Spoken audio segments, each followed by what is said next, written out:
अस्सलाम वालेकुम dear students. Chapter number 19 nuclear and particle physics का ये पहला लेक्चर है, तो आइए शुरू करते हैं। चैप्टर के शुरू में चंद डिस्कवरीज और हिस्ट्री के बारे में डिस्कशन की हुई है। सबसे पहले बात की हुई है उन्होंने न्यूक्लियस की। 1911 की बात है जब अर्नस्ट रदरफोर्ड ने सबसे पहले गोल्ड फॉइल वाला एक्सपेरिमेंट किया और उसमें से अल्फा पार्टिकल की जो स्कैटरिंग हुई थी, उस स्कैटरिंग की बेसिस पे उसने ये कंक्लूड किया था कि जो एटम होता है that consist of small and dense and positively charge central nucleus, और इस न्यूक्लियस के बाहर जो है वो इलेक्ट्रॉन्स होते हैं जो उसके ऑर्बिट में रिवॉल्व कर रहे होते हैं। साथ ही उसने ये भी कहा कि मोस्ट ऑफ द एटम जो है वो खाली स्पेस है। फिर तकरीबन 9 साल के बाद 1920 में रदरफोर्ड ने ये एक्सपेरिमेंटली सजेशन दी थी कि न्यूक्लियस के अंदर जो पॉजिटिव चार्ज होता है that is because of the protons, और साथ ही साथ उसने ये प्रेडिक्शन भी दी थी कि एक न्यूट्रल चार्ज पार्टिकल भी होना चाहिए सेंट्रल न्यूक्लियस के अंदर। एंड देन जेम्स चैडविक ने 1932 में ये डिस्कवर किया कि यस न्यूट्रॉन होता है, और इससे जो प्रेडिक्शन थी रदरफोर्ड की वो जो है वो पूरी हो गई। तो ये एक छोटा सा इन बैकग्राउंड टॉपिक जो है वो डिस्कस किया हुआ है। Now coming to the definition of nuclear physics, ये आपने वैसे मैट्रिक क्लासेस में पढ़ा हुआ है। Nuclear physics is the branch in which we study about the atomic nuclei and the sub atomic particles, यानी कि एटम के अंदर जो इलेक्ट्रॉन प्रोटॉन न्यूट्रॉन इनसे स्मॉलर सब एटॉमिक पार्टिकल्स हैं उनकी स्टडी को हम न्यूक्लियर फिजिक्स कहते हैं। और इस चैप्टर में जो मेन फोकस होगा वो unstable nuclei, radio active decay और फ्यूजन एंड फ्यूजन जैसे रिएक्शंस और न्यूक्लियर रिएक्टर के बारे में आप इस चैप्टर के अंदर पढ़ेंगे। और इसी के अंदर ही जो रेडियो आइसोटोप के यूजेस हैं वो मेडिकल फील्ड में हूँ चाहे फिर एग्रीकल्चर में हूँ, वो भी इस चैप्टर में हम डिस्कस करेंगे। साथ ही उन्होंने एक न्यूक्लियाइड को रिप्रेजेंट करने का तरीका बताया। ये आप ऑलरेडी पढ़ के आए हुए हैं कि हम एटम को जो न्यूक्लियाई होता है हम उसको ऐसे रिप्रेजेंट करते हैं एक्स ए जेड। ठीक है जी। इसमें जो एक्स होता है that is the chemical symbol of the element, जो जी होता है that is the number of protons, इसको हम चार्ज नंबर भी कहते हैं, एटॉमिक नंबर भी कहते हैं, और ये बेसिकली सिर्फ नंबर ऑफ प्रोटॉन्स होते हैं। जबकि जो ए जो है that is representing the mass number. Mass number में टोटल न्यूक्लियॉन्स आते हैं। न्यूक्लियॉन्स मतलब प्रोटॉन एंड न्यूट्रॉन।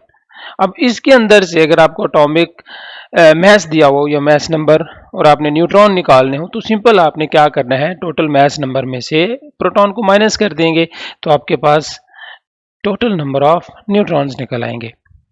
तो इस तरीके से हम एक एटम को या एक न्यूक्लियस को रिप्रेजेंट करते हैं। जैसे आपने एग्जांपल ले लेते हैं यूरेनियम 235 92, तो यहाँ से पता चल रहा है इसमें 92 जो है वो प्रोटॉन्स हैं और प्रोटॉन प्लस न्यूट्रॉन मिलकर बना रहे हैं 235। और एंड पे टॉपिक शुरू करने से पहले उन्होंने बताया हुआ कि जी आपका जो न्यूक्लियस होता है वो तकरीबन 10⁻⁻14 मीटर के रेडियस का होता है, लेकिन जब आप उसको उसके अराउंड जो इलेक्ट्रॉन्स हैं वो उसको सराउंड करके उसके अराउंड ऑर्बिट करते हैं तो उसका साइज थोड़ा सा बढ़कर 10⁻10 मीटर्स रह जाता है। तो ये चैप्टर का एक जस्ट इंट्रोडक्शन था। अब हम पहले टॉपिक की तरफ चलते हैं। स्टूडेंट, पहला टॉपिक है mass defect and binding energy. सबसे पहले हम डिस्कस करेंगे कि ये मैस डिफेक्ट क्या होता है।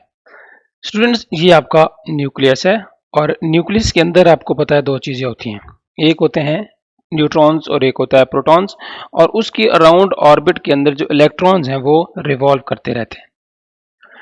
अब देखा जाए तो जो न्यूक्लियस का जो टोटल मैस है वो इन्हीं को, जो न्यूट्रॉन और प्रोटॉन्स, इनके मैसेज को सम करें, अगर हम ऐड करें तो जितना इन दोनों का टोटल मैस होना चाहिए उतना ही आपके न्यूक्लियस का मैस होना चाहिए। बट एक्सपेरिमेंटली ये बात गलत साबित हो चुकी है। एक्सपेरिमेंटली बच्चों ये प्रूफ हो चुका है कि जो न्यूक्लियस का टोटल मैस होता है वो कम होता है। Mass of nucleus is less than mass of its constituents. Constituents मतलब जिससे वो मिलकर बना है, यानी प्रोटॉन और न्यूट्रॉन का जो टोटल मैस है उसका सम ज्यादा होता है और एज अ होल जो मैस ऑफ न्यूक्लियस होता है वो कम होता है। बच्चों, अब ये जो गैप आ गया है या ये जो डिफेक्ट आ गया है मैस के अंदर, मैस में जो कमी आ गई है, इसको हम कहते हैं मैस डिफेक्ट। और इस मैस डिफेक्ट को बच्चों हम डिफाइन करते हैं, the total mass of the stable nuclei is always less than the sum of the individual masses. यानी इंडिविजुअल मैसेज मतलब प्रोटॉन और न्यूट्रॉन। ये जो मिसिंग या लॉस्ट मैस होता है बच्चों, इसको हम कहते हैं मैस डिफेक्ट। और इस मैस डिफेक्ट को कैलकुलेट करने के लिए हमारे पास ये फार्मूला है। इस फार्मूले में देखिए क्या बातें लिखी हुई हैं। Delta M is equal to G M P, G मतलब जो है वो आपके टोटल नंबर ऑफ प्रोटॉन है, एम पी मतलब mass of proton, plus A minus G, यहाँ से क्या निकलेगा, ए जो है वो आपका एटॉमिक नंबर होता है, जी आपका मैस नंबर होता है, ये हमने ऑलरेडी डिस्कस किया। ए माइनस जी जो है ना वो नंबर ऑफ न्यूट्रॉन्स को कहते हैं। तो यानी कि mass of protons plus mass of neutrons minus mass of nucleus. तो इस फार्मूले से आपके पास निकलता है मैस डिफेक्ट। इसके अलावा ये जो मैस डिफेक्ट है आप इसको एक और तरीके से भी कैलकुलेट कर सकते हो इन टर्म्स ऑफ एनर्जी, लेकिन अब उससे पहले ये देखिए ना ये मैस एनर्जी में कन्वर्ट कैसे हुआ। तो यहाँ पे लिखा हुआ है जो मिसिंग मैस है that is converted into the energy, यानी कि जब आप फॉर्मेशन ऑफ द न्यूक्लियस, जब न्यूक्लियस बन रहा होता है तो जाहिर है कोई चीज़ बननी है, उसको अभी तो एनर्जी की ज़रूरत है। तो ये जो मैस है, ये जो लॉस ऑफ मैस है that is converted into the energy. तो एक तो आप यहाँ से मैस कैलकुलेट कर लेंगे, फिर उस मैस कितना एनर्जी में कन्वर्ट किया है उसको हम आइंस्टाइन की mass energy equation delta E is equal to delta M C square, इस फार्मूले की मदद से भी हम उस एनर्जी को कैलकुलेट कर सकते हैं। अब ये जो एनर्जी में कन्वर्जन हुई है मैस की, that energy is called binding energy. और इस बाइंडिंग एनर्जी की छोटी सी डेफिनेशन है, बड़ी आसान है कि it is the work done, it is work done on the nucleus to break it into the its constituents neutron and protons।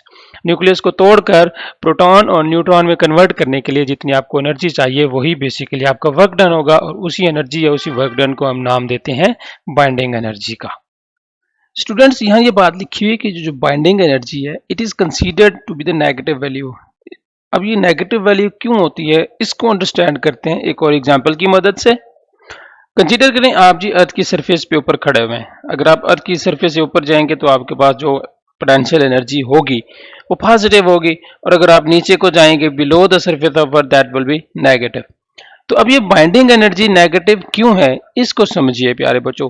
तो समझ लें below the surface of earth हमने एक घड़ा खोदा, एक डीप होल किया, और डीप होल के एंड पे हमने न्यूक्लियस को रख दिया, एक deep whole in the ground, and जो पार्टिकल्स है यानी कि प्रोटॉन एंड न्यूट्रॉन वो यहाँ नीचे बॉटम पे ट्रैप कर गए हैं, राइट जी। तो अगर आप चाहते हो आप इन पार्टिकल्स को ऊपर लेके आओ above the surface of earth, तो आपको एनर्जी स्पेंड करनी पड़ेगी, ठीक है जी। एनर्जी आप स्पेंड करोगे तो आप इस सरफेस लेवल पे लेके आओगे जहां पर जीरो लेवल होगा, क्योंकि ऊपर पॉजिटिव है नीचे नेगेटिव है, यहाँ पर एनर्जी लेवल जीरो है, राइट जी।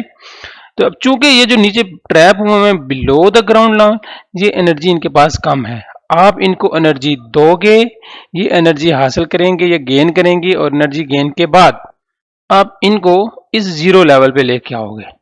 जीरो लेवल पर लेके आने के लिए आप इनको एनर्जी दे रहे हो, आप एनर्जी प्रोवाइड कर रहे हो, दैट इज वाई ये जो बाइंडिंग एनर्जी है इसको हम नेगेटिव कंसीडर करते हैं। बाइंडिंग एनर्जी के कॉन्सेप्ट को मजीद बेटर अंडरस्टैंड करने के लिए हम पूरा एटम एज अ होल नहीं लेते, बल्कि हम एक जो बेटर मेजरमेंट है that is binding energy per nucleon, हम एक न्यूक्लियन की बाइंडिंग एनर्जी को कंसीडर करते हैं। And the binding energy per nucleon का मतलब क्या है, इसका मतलब यह है कि वो average energy that is required to separate a nucleus into its nucleons. आमतौर पर आपको पता है, आपने ये मैट्रिक क्लासेस में भी पढ़ा हुआ, जो masses of sub atomic particles हैं इनको हम एक यूनिट में लेते हैं that is called atomic mass unit AMU, which is equivalent to the 1/12 of the mass of the carbon atom. और ये कुछ कन्वर्जन यूनिट्स हैं, ये आपने याद रखने हैं कि जो एक एटॉमिक AMU होता है 1.66 इंटू 10⁻⁻24 ग्राम या 10⁻⁻27 किलोग्राम के इक्वल होता है। ये बेसिक एटॉमिक मैस यूनिट की कन्वर्जन है, ये आप लोग ऑलरेडी पढ़ के आए हुए हो। बच्चों बाइंडिंग एनर्जी पर न्यूक्लियन को बेटर अंडरस्टैंड करने के लिए हम एक ग्राफ ड्रॉ करते हैं। हम जो है वाई एक्सिस के ऊपर रखते हैं बाइंडिंग एनर्जी को, बाइंडिंग एनर्जी पर न्यूक्लियन इन मेगा इलेक्ट्रॉन वोल्ट, और जो एक्स एक्सिस होता है इस पर हम रखते हैं न्यूक्लियन नंबर्स को। ना अगर आप ग्राफ को देखो तो इसकी स्टार्टिंग में लिखा हुआ है हाइड्रोजन।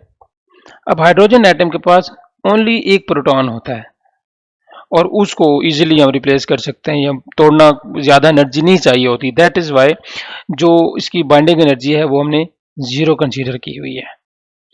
नाउ जब हाइड्रोजन को हम कन्वर्ट करते हैं हीलियम के अंदर, ठीक है जी, तो उसके लिए आप ये वाली जो लाइन देखो, ये जो फॉल है ये काफ़ी लार्ज फॉल है, ये जो गिर रहा है आपका ग्राफ, ये काफ़ी लेंथी गिर रहा है। दैट मीन्स कि जब भी आप हाइड्रोजन को हीलियम में कन्वर्ट करते हो तो लार्ज अमाउंट ऑफ एनर्जी जो है वो रिलीज होती है। नाउ स्टूडेंट, अगर हम इस कर्व की जो हमारे ग्राफ के कर्व है उसमें अगर हम सबसे ज़्यादा वैल्यू देखें तो वो तकरीबन ये बनती है लगभग, सॉरी ये लाइन टेढ़ी हो गई, तकरीबन जो है वो 8.7 मेगा इलेक्ट्रॉन है और वो किसकी है? आयरन की है। अब इसका मतलब क्या है? इसका मतलब ये है कि जो आयरन है ये सबसे ज्यादा स्टेबल न्यूक्लाइड है, यानी आयरन को आप जितनी मर्जी एनर्जी दे दें वो उसकी जो ब्रेक डाउन है उसको ब्रेक डाउन करना काफी मुश्किल है क्योंकि ये सबसे ज्यादा स्टेबल है।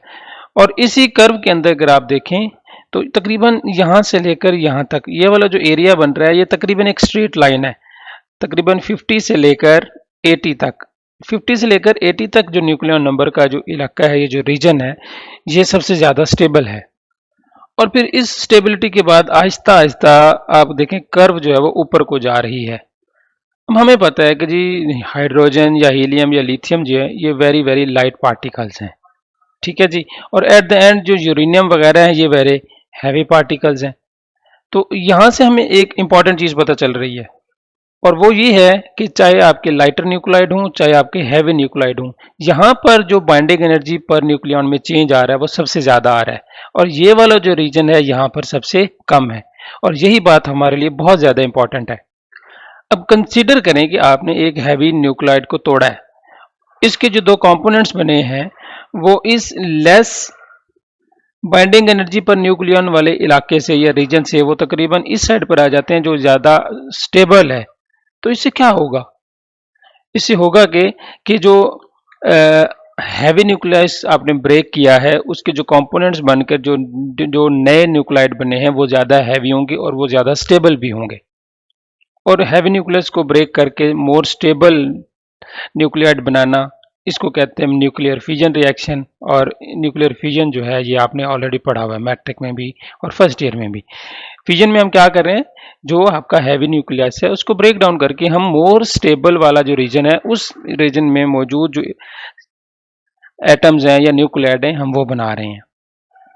और in doing so a lot of energy जो है वो रिलीज होती है और इस एनर्जी को हम कैप्चर करके हम इलेक्ट्रिसिटी प्रोडक्शन की तरफ ऑलरेडी हम इस पे काम कर रहे हैं। सिमिलरली जी जो हमारे जो लाइटर कर्व है, यानी कि जो बहुत ही लाइट छोटे न्यूक्लाइड वाली साइड है कर्व की, यहाँ पर मौजूद जितने भी न्यूक्लाइड हैं अगर हम इनको आपस में कंबाइन करें तो कंबाइन करने के बाद भी वो ऐसे न्यूक्लियस बनाते हैं जो towards the more stable side of the curve की तरफ जाते हैं। जैसे आपको पता है कि जो हाइड्रोजन के दो आइसोटोप हैं ड्यूटेरियम एंड ट्रिटियम, या जब आप उनको कंबाइन करते हो तो वो बना देता है हीलियम। तो देखें ये लेस बाइंडिंग एनर्जी वाली साइड से ज्यादा बाइंडिंग एनर्जी वाली साइड का एटम बन गया है। तो ऐसा करने में भी हमें अलॉट ऑफ एनर्जी जो है वो रिलीज होती है, बट ये प्रैक्टिकली अर्थ की सरफेस पे पॉसिबल नहीं है क्योंकि ये सिर्फ सन या फिर स्टार की सरफेस के ऊपर ही ये जो रिएक्शन है ये पॉसिबल है। इसको हम फ्यूजन रिएक्शन कहते हैं। तो मॉरल ऑफ द स्टोरी इस टॉपिक का बाइंडिंग एनर्जी पर न्यूक्लियन का जो लुबे-लुबाब है, ये समरी है, वो ये है कि जब भी न्यूक्लियन नंबर इंक्रीज होता है या डिक्रीज होता है तो जो बाइंडिंग एनर्जी पर न्यूक्लियन है वो भी इंक्रीज या डिक्रीज होती है। आज के लिए इतना ही लेक्चर है, नेक्स्ट टॉपिक तक के लिए थैंक यू।